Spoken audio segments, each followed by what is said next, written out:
Anyway, welcome back, and welcome to our audience out there who are Zooming or streaming or teaming in. We're happy to see you there. And we will launch into our three great readers for this evening. First up is Joanna Lilley. Her fourth poetry collection is Three Pieces of Sea from Turnstone Press in 2026. That's brand new. Her previous collection, Endlings, won the Fred Kerner Book Award, and her novel Worry Stones was longlisted for the Caledonia Novel Award. She's from the UK and has settled, and apparently is grateful to be so, in Whitehorse, Yukon, and she came all the way from there to read to us tonight. So please welcome Joanna Lilley.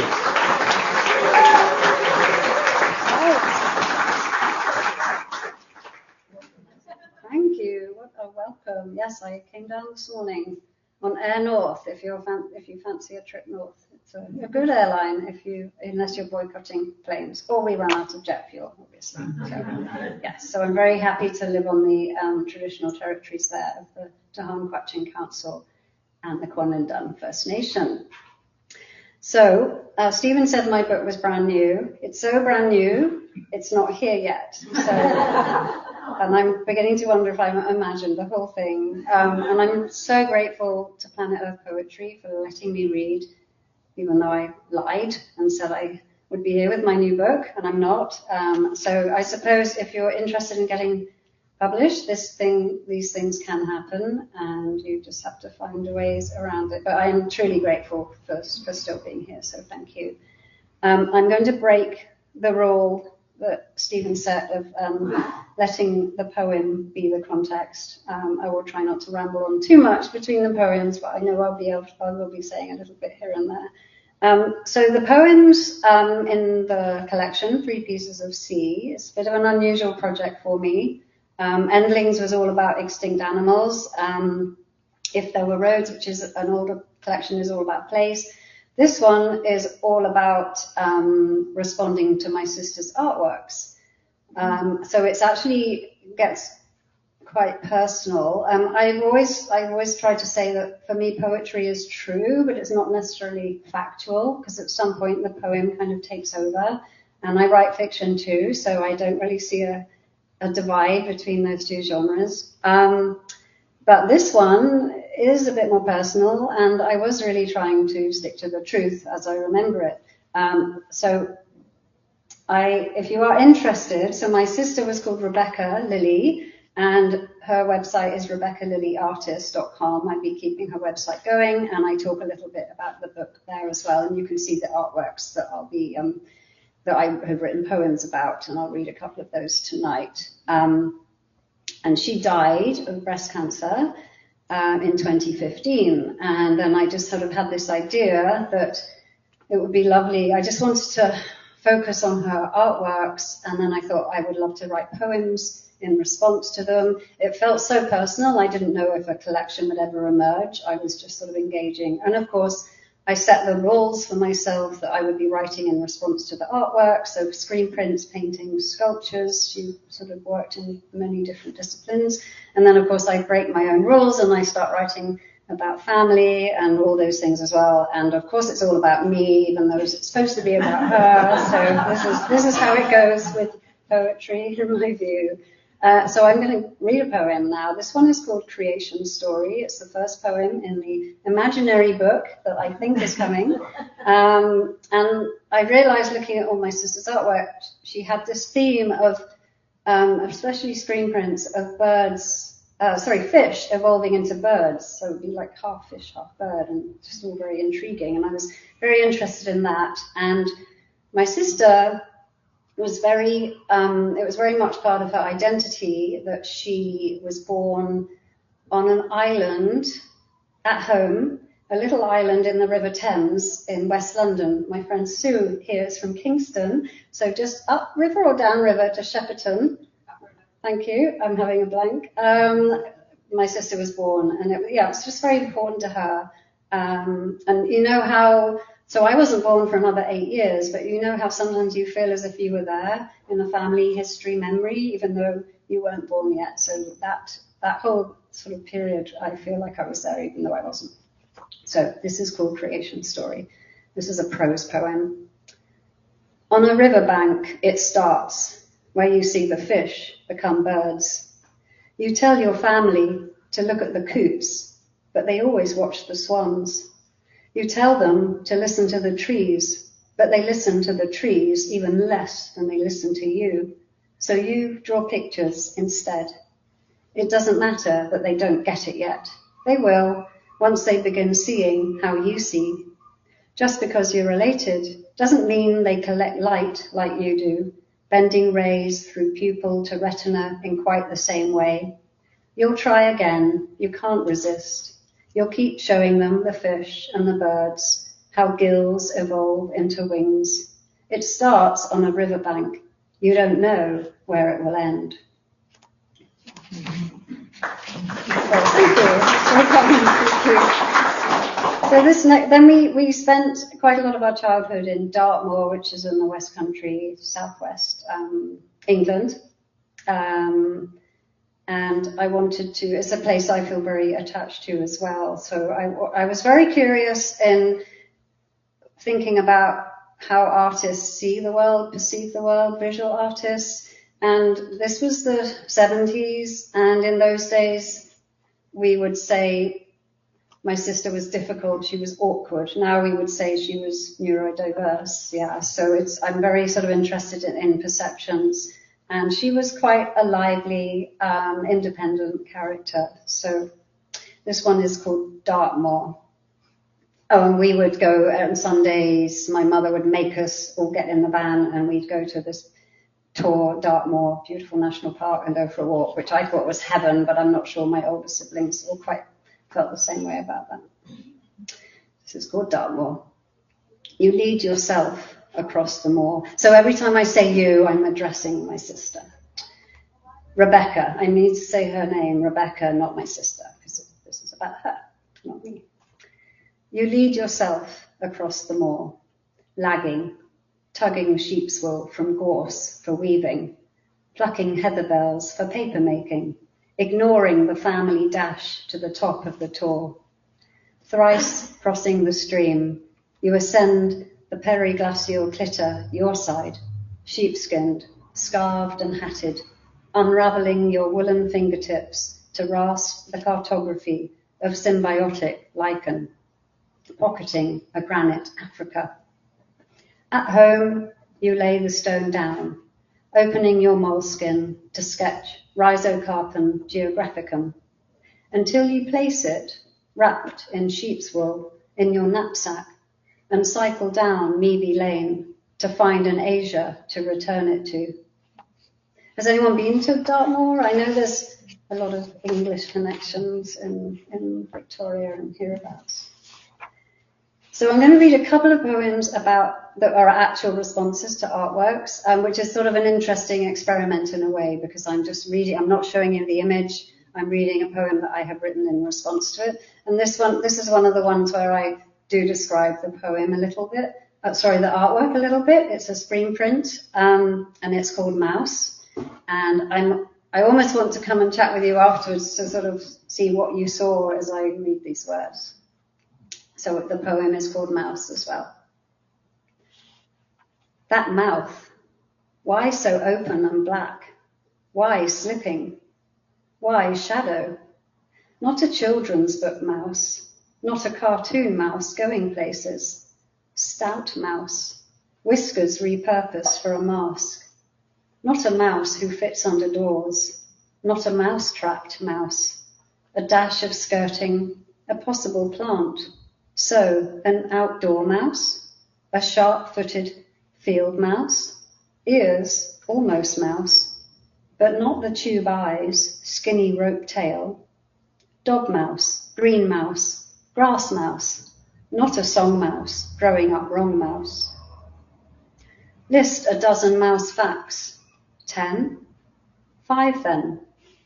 Lifespan, habitat, range, gestation, diet. 2. A tail as long as a body, seeds and berries stored in a bird's nest. Cubist mouse. Now you see it. Oh yes, you do. So the title of the book, which is on its way, is called 3 Pieces of Sea. And again, I've stolen the title of one of my sister's artworks, and this is a response to that. It's this beautiful etching where she had pieces of seaweed and handmade paper, and then etched on top of that, and lots of technical screen printing, etc. Crafts that I looked up, and I was just, I maybe didn't always appreciate how skilled she was when she was alive and doing all this work, and how technical it was. So this one is in 3 parts. Oarweed.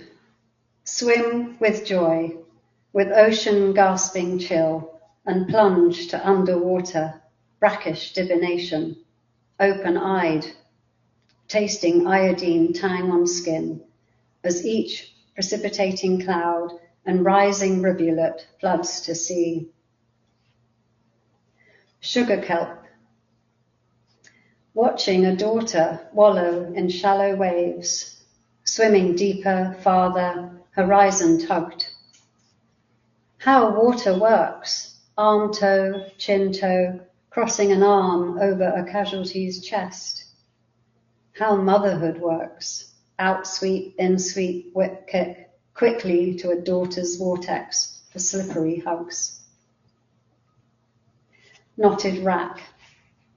Collect seaweed, twist it into a rope to haul across a seabed to a new continent, a briny, fibrous line, an optical sorority of digitized sound, converted to a weekly call, a sea and continent in between, whichever direction the distance, diluting maternal hurt, at dereliction of auntly duty. Returning, raise the cable out from undersea. Demand before the hang-up delivery of a children's seaweed atlas. I should say the idea of a seaweed atlas, there actually is a seaweed atlas, so I did not invent that. And now I've forgotten, I should have written it down, the name of the author of that seaweed atlas, but if you Google seaweed atlas, it's just a beautiful concept, I think. So I mentioned in that poem motherhood and having a daughter. My sister, Rebecca, was a single mother as well as trying to be an artist. And this was a massive struggle for her, not least because her daughter, a very precious soul, has autism and was severely partially sighted and then became blind. So with those 2 temperaments in one household, it got very interesting, and it left very little energy and time for my sister, Rebecca, to actually work on her art once she had her daughter. And that's partly why I wanted to write these poems, because I knew how important it was that she was, part of her identity was that she was an artist as well as a mother. And I felt this was a way of perhaps honouring that. But it's tricky because now it feels like it's all about me, because I'm the one standing here reading my poems, and all of this. So it's just, I imagine if you write a memoir autobiography, which I don't, that you probably, have all of these issues and challenges and thoughts as well. So this is a new area for me. So it's been quite the project. So this is the other poem I will read in response to one of the artworks. It's a loose watercolor of a young girl. It's called Portrait of Young Girl 3, 2012. And I found in my sister's notes that she was working on this series of portraits of a young girl inspired by Willem de Kooning's Seated Women paintings. So this was where I'm getting into that dynamic of that very difficult relationship she and her daughter had. Seated, the girl you love to death, who loves you back as far as she can push you, is pooling her thoughts under the hair you drip your brush through. She's priming the gap between her hemispheres, ready to rise in a grey-blue wash to dangerous flail. She's already lost an eye before you lose the rag you drag across the paper to bleed her to your edges. So I'm going to just read a couple more poems. This one is called Coots on Blue. We spend quite a bit of time as a family at a wildlife and wetlands trust near Arundel in West Sussex. Another screen print of a coot shape and built up with different colours. This is very interesting, me trying to I shouldn't really describe the paintings, I should let the poem do its thing. So this is called Coots on Blue. Surfacing from photographs you took that July afternoon at the wetlands, separating your attention from us to study scoters, eiders, avocets, until the tip and tilt of pecking coots let you lower your lens to sketch dark ovals, hatching blackness, binding blankness for white frontal plates, all monochrome until the yellow-green of lobed, articulated feet emerge from reeds and pond to spill from sheet and surge you back to the house to slice 2 stencils. The layers you poured, 2 blues, 1 yellow, leaning, pushing ink through mesh to fix a synthesis of see-through green, showing how birds reversed and duplicated aren't only avian. How did you know to press and stick such summer stillness? How did you know that transforming black and white with flooding colour would gush a gorgeous blue to soothe us now you've left us, return us to that perfect sunny afternoon, you with your camera, sketchbook, me with my birthday binoculars, our mother with her coffee flask at the open back of the old white Renault 4. Okay, I'm going to finish up with a poem that I wrote. You may remember an anthology called Another Dysfunctional Cancer Anthology. It was edited by Priscilla Uppel and Megan Strimus. I believe it was Priscilla's concept, who had cancer herself and sadly is no longer with us. But I was really lucky. I feel really honoured that I had a pair of poems in that anthology. Does anyone else have any? Yes, there we go. Yeah, it was a really, really special project. So I wrote a pair of poems before and after, and I'm going to read the after poem. And I was practicing, I always practice, and this one got a bit tricky. So I'm just going to say that just in case. And it was interesting picking the poems to read, and then you say them out loud. It's different, when you're sharing them. So this is called After. I wish David Bowie hadn't held out for another 46 days. He would have shown you it happens to everyone, even Ziggy and Major Tom. I played your honky-dory album all the time when you left home. You gave me your record player until you denied you had and took it back. If I could have taken anything back from you, it would be the silences on the telephone. You told me to take away the slices of browned apple from your bedside table, uneaten yogurt, cold cups of tea. You watched me measure out your morphine. You were right not to trust anyone, especially doctors. They didn't save you. You never cared about the silences. It wasn't as if you didn't know what I wasn't saying. Thank you very much.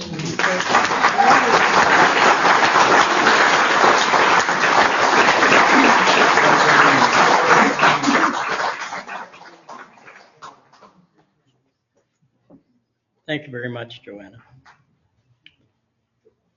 Ronna Bloom is the author of 8 books of poetry. Her poems have been broadcast on the CBC, recorded by the Canadian National Institute for the Blind, and translated into Bangla and Chinese. She has collaborated with filmmakers, choreographers, healthcare professionals, and architects. Her most recent book is In a Riptide, published in 2025, and coming all the way from down east. Please welcome Ronna Bloom.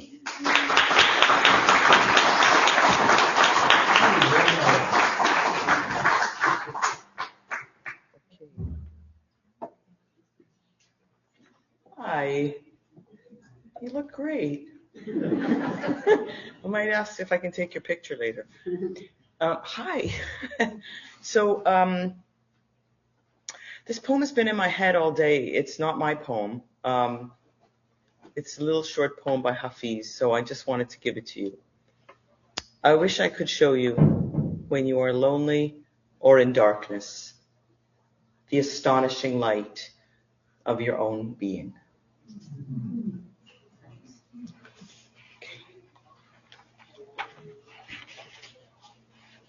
I'm going to start with the first poem in the book, and then I'll say a little bit more.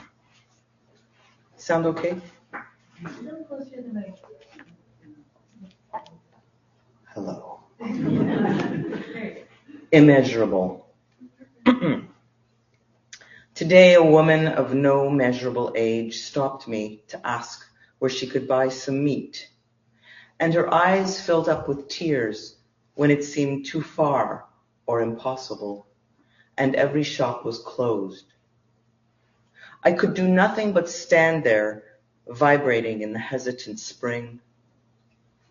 We were just two more meandering women in the empty street, some of us looking down as though illness could pass through the eyes, others looking up, sending out our million help me messages. We stood there with nothing obvious passing between us but time. Then she smiled and went away, and I thought of the 4 people the Buddha met in his travels. Sick person, old person, dead person, happy person with nothing. And I felt like all of them. And so the book is in 4 sections. Sick person, old person, dead person, happy person with nothing. And I'm going to read a couple from each. To show the scars, sick person.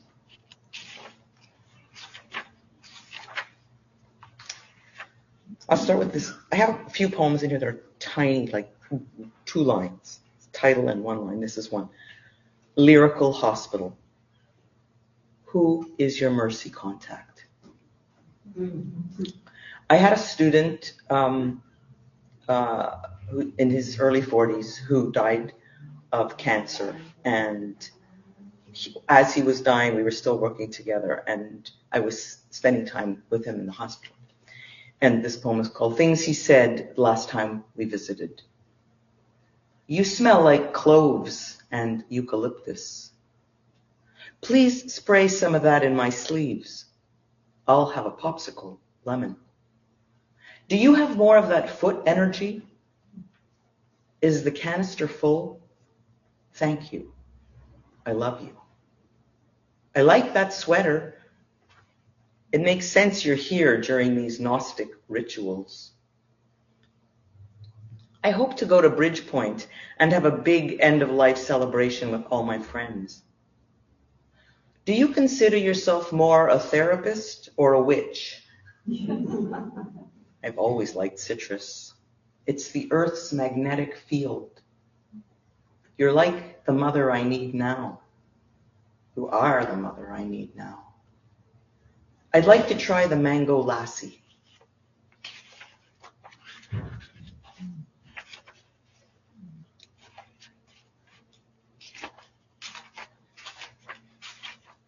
For 10 billion years, old person. One night, in 1 minute, I slept a whole night. In 1 night, I slept a whole minute. The world changed completely while I was gone.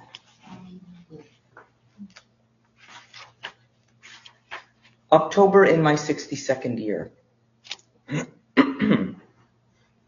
Anyone in this latitude, well, this latitude is Toronto, so anyone in this latitude knows the score. October's bright burnt orange trees and killer blue sky. November's deadness. The sad light comes next, and a grease flash of ice in the path. What do I look forward to? Metamucil in my gin and tonic, a boiled egg in the morning, and a trail of Werther's candies in a lap around the park. In the mirror, I see eyes, face, old woman, the blown apart sky. On a bench on Queen Mary Road, late in her life, Aunt Lillian, belonging so completely to herself. I need water. I'm coming back.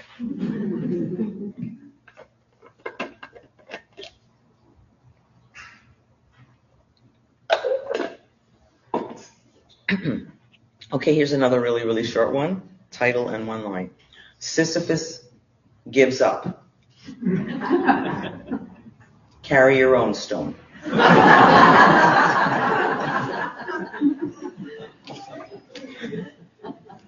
Dear Now, many people are trying to get in touch with you. They have a lot on their minds, but you, dodgy fucker, you keep coming up no or ow. You, dazzler, shift and shift again. Your function, if you have one, is to mesmerize so we can't actually see you. A flash of light strobes to my left as you turn over beside me in bed, whisper, now. Did I see you? Did I turn around and turn into salt? Could I stare into your eyes like the eyes of the sun and keep seeing? Something doesn't want me to look. Over here it motions to the last minute or the next. Why so invested in invisibility? Is this how you do your great and terrible work? There's no tracking you. You are nowhere, and nowhere is now here. I want to stay up with you all night and get my questions answered. Let me just... Emotions at work. Anger and exhaustion walk out together on the old road in the rain. Fear goes shopping, covers its mouth. Grief takes a nap, wakes up grieving. Laughter is wandering the neighborhood where I live and the one where you live, trying to find some mouths. Disgust is spitting on itself. Don't look at me. Love appears unexpectedly, like the smell of pizza when the box is opened, like a mountain after months of fog. The earth held me, dead person.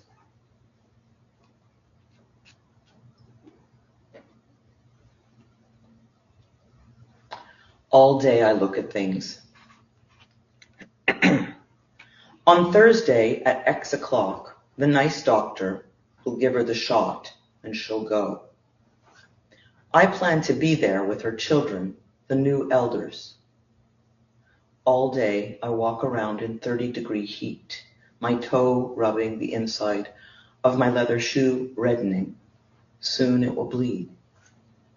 If I were dying Thursday, this might be the last smoke bush I see, its red hair on fire. And buying ginger ale at the corner store, I stare at the purple $10 bill a long time. Viola Desmond's face. Maybe the last purple $10 bill. My last tea at Annapurna. I don't tell the friendly server I won't be back. Somewhere the waves of the sea are biblical. Somewhere a ship is capsizing. Somewhere there is a hurricane, a fire, a herd of elephants, a boy on a pink tricycle, a garden with a long table set for dinner with tea lights. Bye, world. Bye. Blue grit. I feel a derelict sadness, a howling that began before I had a voice. My howl is young, dirty, and longing, close to a whine, a wail, a horse, a hearse. It is no singular death, but each one, and the man on the corner without teeth requesting blueberries. Yes, I got them for him, because I was howling, though he couldn't see. I look well, but loss knows loss when it sees it. He told me I was an angel. I felt like a piece of ephemera, endless and open, a plastic bag in the wind. To give to him was to give to the me beyond me, releasing the something I sometimes think I am, the way the grieving artist said of his painting that buzzed with a dense concentration of blue grit at the center, opening to white at the borders. The light releases it.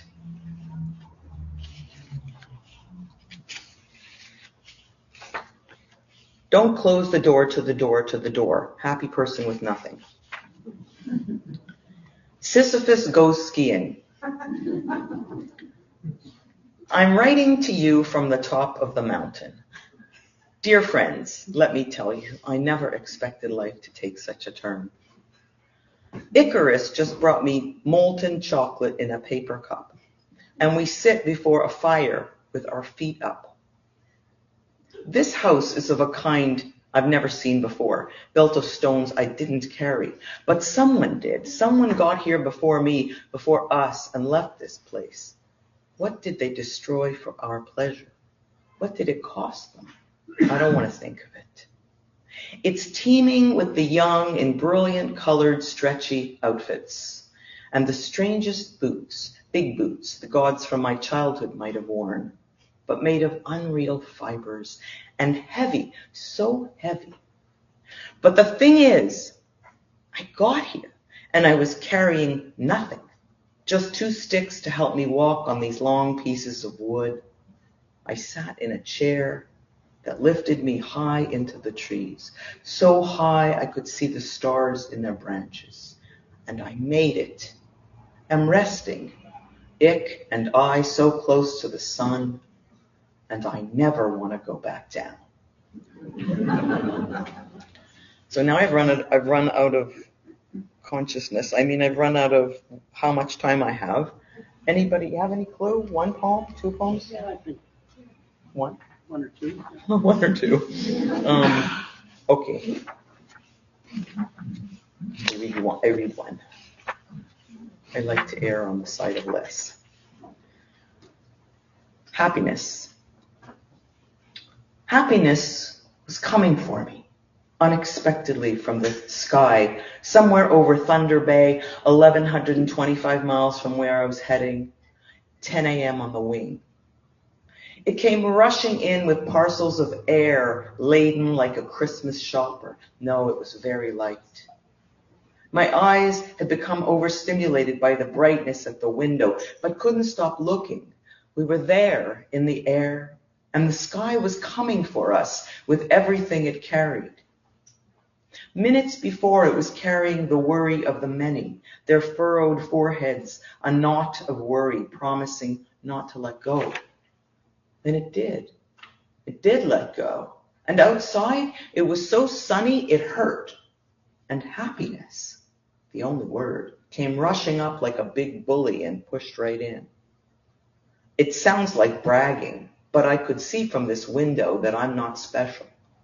Happiness was just out there in the air. And Lord knows what's coming next.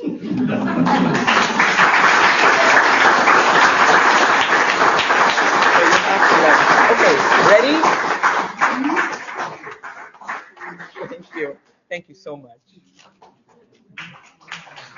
Thanks again.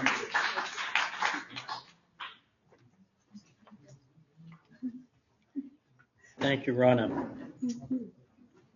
Ronna has another event I heard on Sunday, which she has some information about on the table here if you are interested in hearing some more. And songs. And what? And songs, not by And songs, but Ron is not going to sing. It'll be the other person. Tom Wayman was named a Vancouver Literary Landmark. That's something. By the Vancouver Public Library in 2015. And in 2022, he received the province's George Woodcock Award for Literary Lifetime Achievement. His newest poetry collections are How Can You Live Here, published in 2024, And, well, that's interesting. That was an interesting sentence. It ended. Anyway, he recently received the 2026 Alan Urthy Purdy Poetry Prize for his collection Out of the Ordinary from Harbour in 2025. So it's my pleasure to introduce Tom Wayman.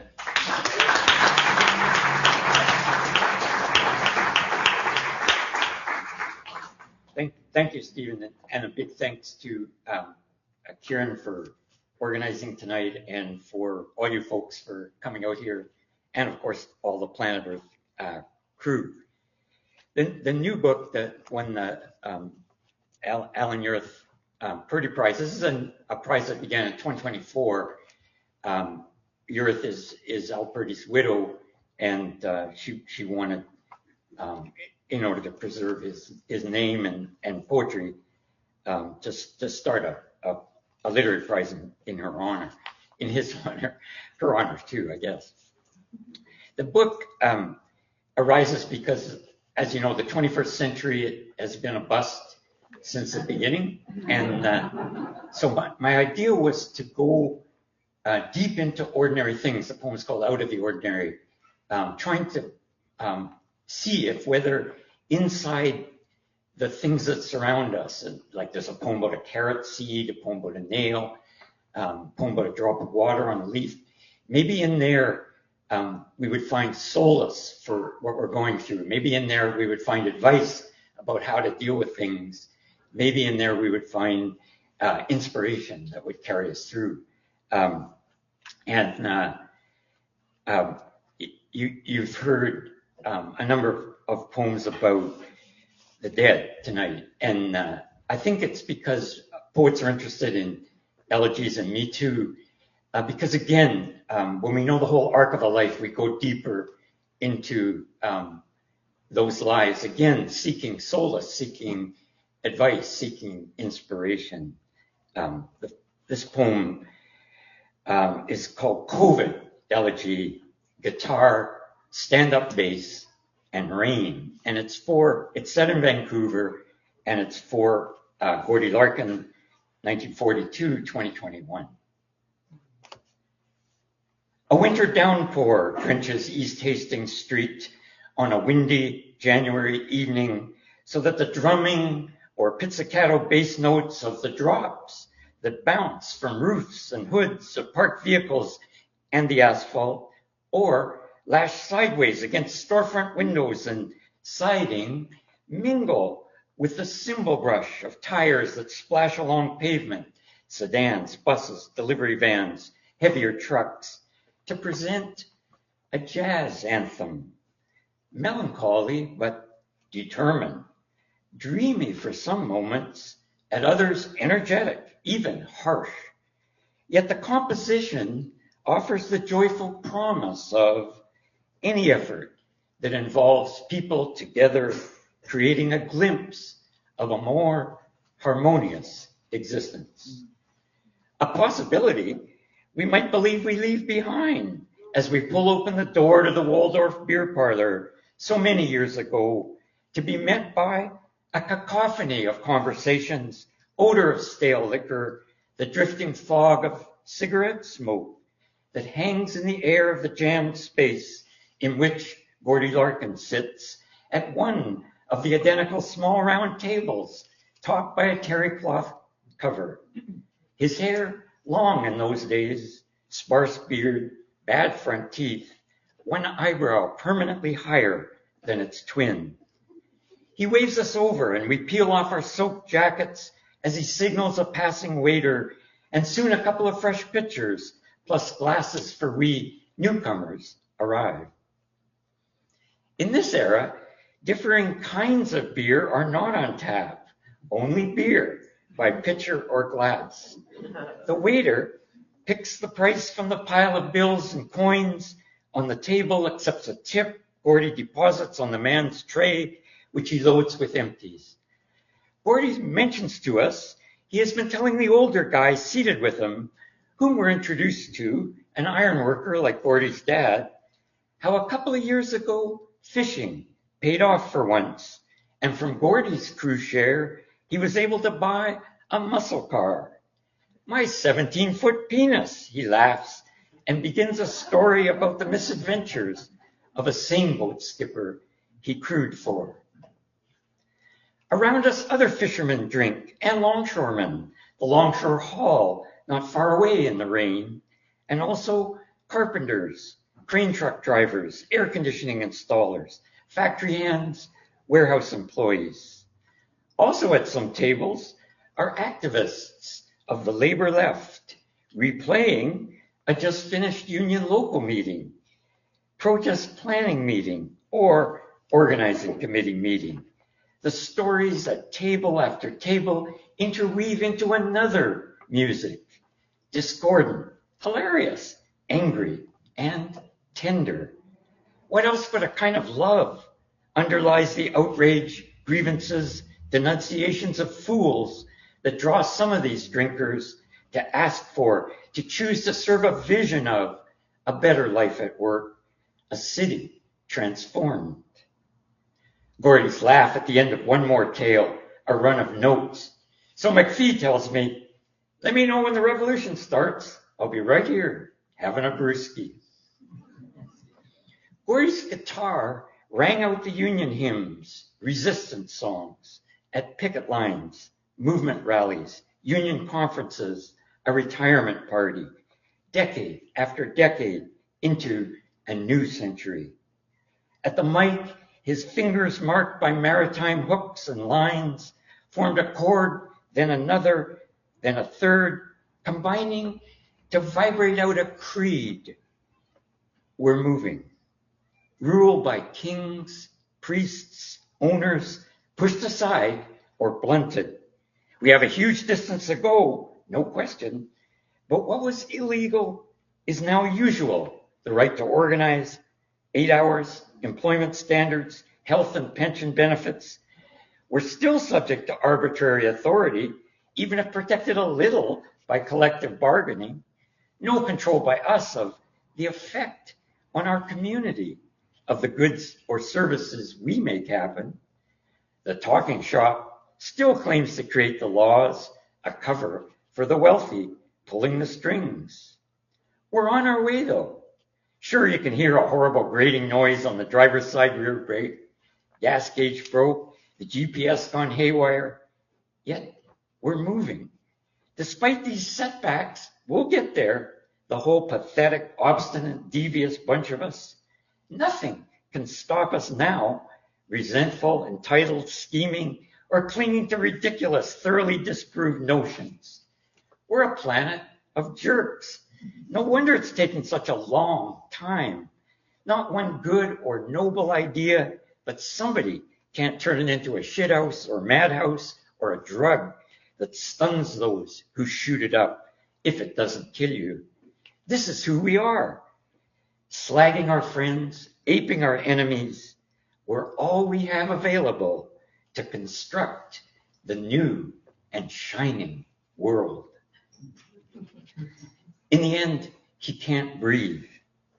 Night rain teems down outside the hospital. Near the harbor, a muted piano, flute, and stand-up bass are audible as I pass the entrance of a certain bistro. Cries of seagulls from the piers 2 blocks away. A young couple, arms around each other, sway down the wet sidewalk toward me. And the music, plaintive, somber, swells as the door is opened and the couple enter, then diminishes as the door swings shut. I walk on, water seeping into my shoes. The city is emptier without him. Indoors, somewhere, someone is tuning Gordy's old guitar. Thank you. So you'll see it's kind of as much an elegy for a person as a time, and so is this next poem. I was trained as a journalist. for work on the Vancouver Sun, and we worked on the student newspaper at UBC, and we're kind of the farm team for the Vancouver Sun, and we worked in the Sun in the summers. But in my final year, got into some trouble and with the paper, so I decided instead of going ahead and living my whole life in the newsroom of the Vancouver Sun, I had won a fellowship and went to graduate school, and there I met studying writing, and there I met someone, and we were friends for more than 50 years. And I was studying at the University of California at Irvine, which is south of Los Angeles, and lived, as a number of our friends did, in one of the beach cities, south of Irvine, Laguna Beach, which is going to be the setting for this poem, which is, and it's going to begin in the fall of 1967. The epigraph to the poem is from 12 years later. It's from the Eagles' Heartache Tonight. This night is going to last forever. And it's dedicated to my friend Dennis Sala, 1942-2020, and a person that, also a friend who has a cameo appearance in the poem, Stuart Peterfroy, 1945-2017. The poem is called The Party. Another party at the rambling rental house on the cliff edge above Shaw Cove Beach in Laguna that October evening, half the people present up dancing to the doors, light my fire, 7 minutes, more than twice the length of a standard hit signal in those days. Organ and drum and Jim Morrison's insistent vocals fueling us as we sway side to side and shift our weight foot to foot, sweating as if going someplace. Several party guests cluster on the back porch to pass a joint, still seriously illegal in California. Beyond them, the night Pacific strikes the beach below with its own thundering percussion, repeated, and the sea also flows west, past rocks on which sea lions croak and bellow, and further to where the rim of the world turns into stars. Two couples have taken the curving path from the bottom of the porch stairs down through ice plant and bougainvillea to the sand, mostly dark, although checkered by dim patches of light cast from the windows of other houses along Cliff Drive, or from the windows of the party, and from the door to the porch opening and closing. One couple has slipped off their shoes, walking the edge of the resounding surf. The other leans together in blackness to kiss, hands passing down each other's bodies. And in the room where so many of us are pressed close, jouncing up and down to hear what there is no time for, wallowing in the mire, other people perch on old couches and chairs, talking together in twos or threes and drinking, or gather to talk and drink and reach for snacks by a table crowded with full, half full, and empty wine bottles, beer bottles, and bowls that contained or contained potato chips or corn chips, alongside depleted dishes of red and green sauces for dipping, and an empty one that held guacamole, globs of which have dripped across the tablecloth amid chip shards and small puddles of the other salsas, beer, wine. Cigarette smoke spirals up from the talker's fingers, and ashtrays balanced on armrests or on the floor, and pours out of lips to saturate the air with a slowly swirling fog that hovers above everything. At the fireplace, which is never used, its mantel crowded with half-empty glasses and bottles temporarily left on it by people who have risen to dance, Dennis and some others stand talking to the poet Robert Bly, the ostensible guest of honor, here because he has given a reading that afternoon at Irvine, where many of those in this living room, kitchen, porch, or down at the beach in the darkness outside are students. Later in the conversation with Dennis, Robert will abruptly hoist one foot and kick him in the stomach apparently for no reason. A moment Dennis will remember all his life. And at last the police are at the front door, summoned by a neighbor because of the noise. 2 large cops asking Peter, who had signed the rental agreement, to end the party. Our peace can't be disturbed, one of the officers states, but when we receive a complaint, we act on it. The police on the front stoop wear as their shoulder patch an artist's palette, since the town likes to think of itself as an art colony, and indeed Pacific Coast Highway 2 blocks inland, which serves as the main north-south street, is lined with commercial galleries featuring paintings of the surf by moonlight, like this night, but without anybody on the sand and with a bigger moon. And now Dennis, as at every party once the police arrive at the door, moves through the dancers, the drinkers, the talkers, to confront the uniforms and guns, to object, he says, to their attempt to stop people harmlessly enjoying themselves, and to argue it isn't even 1 a.m. Then Stuart, as usual, pushes his way to the discussion happening at the door, and in his drunken manner tries to justify to the cops Dennis' attitude, believing he can explain things better to authority, which of course annoys Dennis, and soon those two are disputing with each other, which tonight exasperating Peter, whose sole aim is to get the officers to leave before they're provoked enough to demand to enter to check ID or something and maybe smell the pot, and someone ends up arrested with word getting back to the landlord and having the lease or whatever Peter had signed canceled, and all staying here evicted. The Stones or Janice are on the stereo now as the police stand firm, like time, like death.